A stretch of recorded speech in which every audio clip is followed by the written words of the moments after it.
안녕하세요. 레그덤 투자자문입니다. 지난번에 말씀드렸던 것처럼 이번 달에도 3월 원래 보고서를 업데이트해 드리도록 하겠습니다.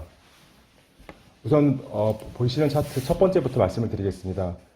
사실 3월 달 같은 경우에 이제 글로벌 주요국가 물가 상승 경로와 통화 정책의 좀 차별화가 생기기 시작한 한 달이었다고 볼 수 있을 것 같습니다.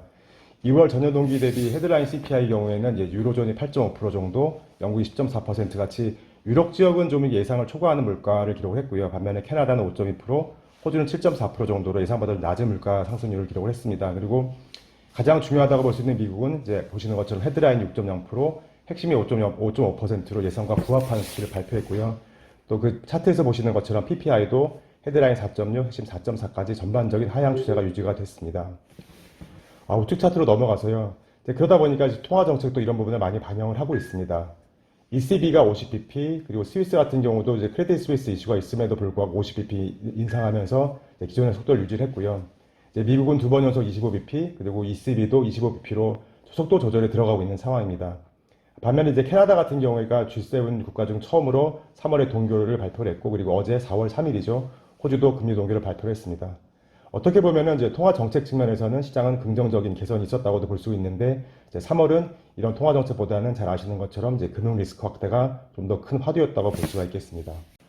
잘 아시는 것처럼 우선 이 3월에 있었던 문제의 시작은 이제 미국 가상화폐 거래소 FTX가 파산이 시작이었고요. 이런 어떤 시장 불안감이 증가하기 시작하면서 미국 은행들이 예금 인출을 막기 위해서 미국 상업은행들이 그 투자 계통에서 보유하고 있었던 국채를 매각할 수밖에 없었고, 여기서 그 투자 평가손이 실현화되면서 부실이 확대가 됐고, 결국은 단기 예금 인출을 막지 못해서 시그니처 은행, 그리고 미국 16위권 은행이었던 실리콘밸리 은행까지 파산한 사태가 발생을 했습니다.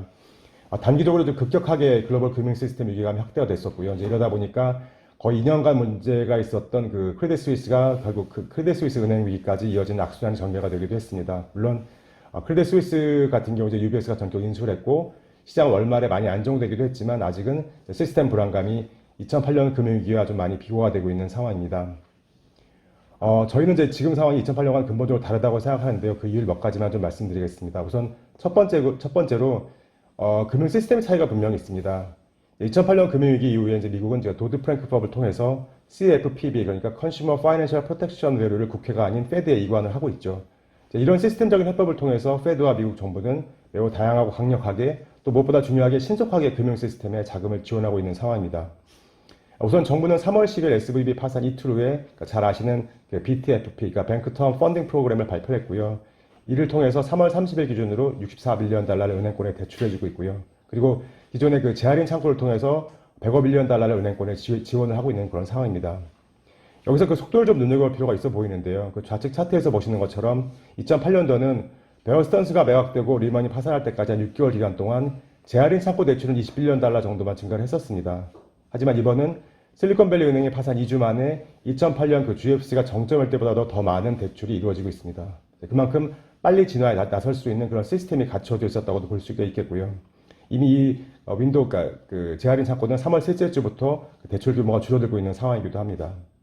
또 잘 아시는 그 볼코르를 통해서 상업은행의 프랍 트레이딩을 금지하고 있고, 이 부분은 은행 건전성에 분명히 도움을 주고 있고요. 또 2008년에는 베어 스턴스 부도 이후에 달러화가 3개월 동안 25%나 상승을 했었지만, 지금은 다양한 수압 라인이 있기 때문에 오히려 달러화가 하락 안정되는 모습을 보여주고 있습니다. 우측 차트로 넘어가서 경제 국면의 차이도 한번 생각해 볼 필요가 있을 것 같습니다. 2008년도 3월에 베어 스턴스를 JP모건 인수한 후에 6개월 동안 미국의 100만 개 일자리가 감소를 했었고요. 또 건설 경기와 주택 경기는 이미 하강 국면이었고, 또 GDP 대비 모기지 부채 비율이 65%, 주택 공실률은 15%가 넘었었습니다. 하지만 지금은 잘 아시는 것처럼 역사적으로 가장 타이트한 고용시장을 가지고 있고, 또 건설 경기는 조금씩 개선되고 있는 상황이고요. 또 GDP 대비 모기지 부채 비율은 차트에서 보시는 것처럼 지난해 말 기준으로 46%, 주택 공실률은 5.8%로 역사적으로 가장 낮은 수준입니다. 자, 이번 사태 이후에 은행 대출 신장률은 분명 엄격해지겠고요. 또 그만큼 금융시장이 좀 타이트해질 수는 있겠지만 시작 시점 자체가 매우 다르다고도 볼 수가 있고요. 자, 그렇기 때문에 금리 리스크 관리 허수요의 문제가 꼭 부실채권의 증가로 이어질 필요는 없다고 보는 상황으로 보입니다. 다음 페이지로 넘어가서 마지막 세 번째로 좀 저희가 생각해 볼 문제는 이제 진원지와 강도의 차이입니다. 좌측 차트는 이제 미국 상업은행의 과거 부도 건수를 바 차트로, 그리고 라인 차트는 이제 부도은행 자산 규모를 보여주고 있습니다. 우선 차트에 나와 있는 것처럼 올해 파산했던 SVB 은행의 자산이 209빌리언 달러, 그 다음에 시그니처 뱅크가 118빌리언 달러, 두 개 합치면 327빌리언 달러고요. 사실 이 SVB 은행이 거의 역사적으로 두 번째로 큰 상업은행의 파산이었기 때문에 이 규모가 작은 건 절대 아니죠. 하지만 2008년과 비교했을 때는 2008년에 그 부도가 났던 마음이니까 워싱턴 뮤추얼이 307빌리언 달러로 가장 큰 규모의 상업은행 부도였거든요. 하지만 이런 비교에서 빠지고 있는 게 IB들의 파산이죠.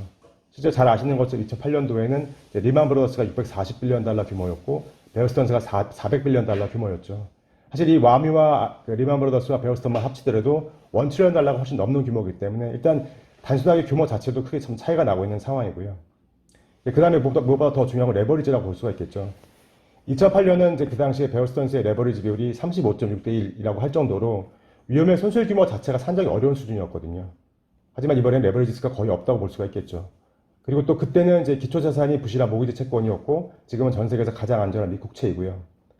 그러다 보니까 2008년도 이후의 은행 부도는 이제 차트에 나와 있는 것처럼 2008년도 위기 시작 이후에 2009년도에 140개, 2010년도에 157개까지 오히려 크게 증가를 했죠. 하지만 지금은 은행 두 개만 부도가 난 상황이고 정부의 강력한 대응을 통해서 추가적인 은행 부도 가능성 거의 없다고도 보고 있는 상황입니다.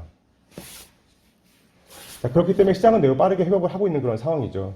특히 월말로 가면서 이 좀 회복 속도가 좀 빠르게 진행이 되고 있는데 우측 차트에서 보시는 것처럼 시그니처 은행을 샀던 그 뉴욕 커뮤니티 뱅크오프 NYCB죠. 이 은행이 인수 이후에 주가가 42% 상승하고 있습니다. 보시는 회색 라인을 보시면 될 것 같고요.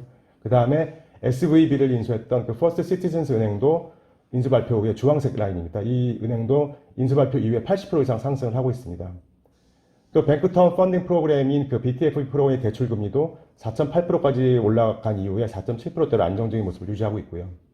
특히 3월 마지막 주에는 추가적인 금융시장 관련 이슈가 나오지 않으면서 금리가 안정이 되고 또 신용 스프레드가 축소가 되고 커머니티의 반등 국면이 전개되기도 하고 있는 그런 상황이고요. 그 다음 문제는 상업용 모기지일 것이다 또는 PF일 것이다 이런 부정적인 전망이 여전히 남아있긴 하지만 우선 은행이 안정되면 금융 리스크가 제한적일 수밖에 없다는 점을 상기할 필요는 있어 보입니다. 그 다음에 성과 분석, 3월 달에 시장 성과 분석을 좀 업데이트 해드리겠습니다. 월 중반부터 미국 상업은행의 그 뱅크런 이슈가 거의 모든 경제 변수들을 좀 잠식했었고요. 그러면서 자산 성과에도 큰 변화가 좀 있었습니다. 우선 금융 불안감이 아이러니하게도 이제 기술주, 특히 은행보다 더 많은 유동성과 안정적인 현금 흐름을 보유하고 있는 이제 빅테크 종목들로 자금이 집중이 됐었고, 이제 이런 영향으로 S&P 500은 3월 한 달 동안 3.5%로 상대적으로 좀 강한 내구성을 보여줬습니다. 또 페드의 5월 금리 동결뿐만이 아니라 연내 금리 인하 가능성까지 좀 순간적으로 확대가 됐었고, 이제 이러다 보니까 경기 침체 우려감까지 더해지면서 채권 금리 하락으로 채권 자산도 대부분 3% 정도의 수익률을 기록을 했습니다.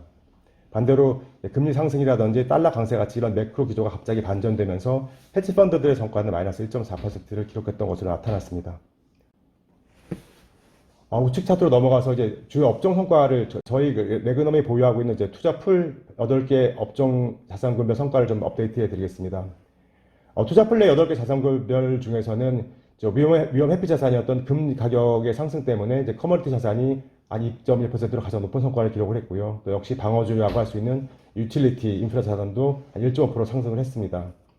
그리고 또 미국 은행과 같이 이제 어떤 은행과 함께 위험도가 부각이 됐던 프라이빗 자산이 마이너스 1.5%, 그리고 부동산 업종이 3%로 가장 낮은 성과를 기록했던 것으로 나타났습니다. 자, 다음 페이지로 넘어가서 3월 전략별 성과, 저희가 관리하고 있는 40개 전략별 성과를 한번 업데이트를 해드리겠습니다. 이 40개 전략별 성과 중에서는 역시 귀금속 업종이 가장 높은 8.4%의 성과를 기록을 했고요. 2월 달에 의해서 그 BDI 선물 ETF를 포함하고 있는 기타 헤지 펀드의 성과도 7.4% 수준으로 상당히 높은 성과를 유지를 하고 있는 그런 상황입니다. 또 경기 침체 우려감 때문에 귀금속을 제외한 대부분의 그 커머디티 전략들은 마이너스 성과를 기록을 했고요.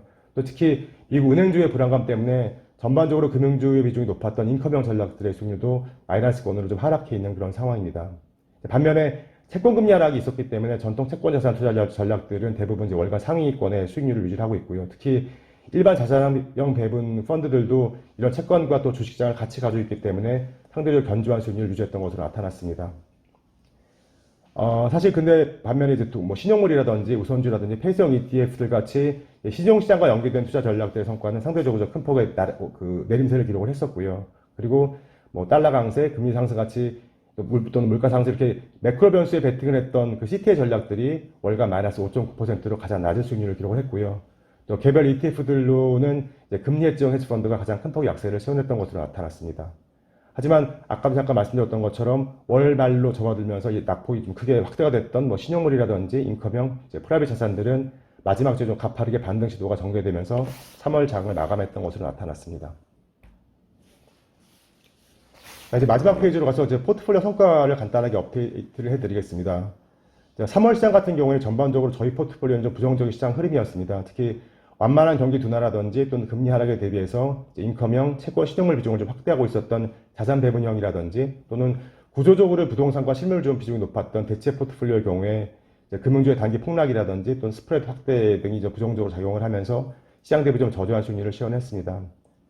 좌측 상단 테이블을 보시면 3월 말 기준으로 자산 대비형이 마이너스 2.7%를 기록을 했고요. 작년 1월 설정 후 성과도 15.1%로 좀 하락을 했습니다. 그리고 대체 투자형이 월간 마이너스 3%, 설정 후 플러스 1.8%를 유지하고 있고요.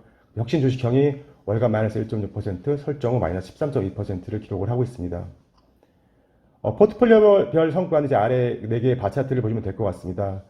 전반적으로 가장 성과에 부정적인 영향을 줬던 부분은 이제 4개 포트폴리오 공이 달러의 약세였고요. 그 다음이 인컴형, 배당주, 리트, 그리고 커머디티 전략도 성과에 좀 부정적인 기여를 했던 것으로 나타났고요. 반대로 주식 롱숏이라든지 유틸리티, 반도체, 하이힐드 전략들은 전반적인 성과에 긍정적인 성과 기여도를 기록을 했습니다. 3월에는 저희 포트폴리오 변경이 좀 있었는데요. 자산 배분형 포트폴리오의 경우에는 이제 주식 해지 전략의 일부를 이머징 주식형 비중으로 대체를 했고요. 대체 투자 포트폴리오 AI 같은 경우에는 귀금속 투자의 비중을 일부 채권 자산형 배분으로 전환을 했습니다. 좀 이른감이 분명히 있었다고 저희도 판단을 하고 있고요.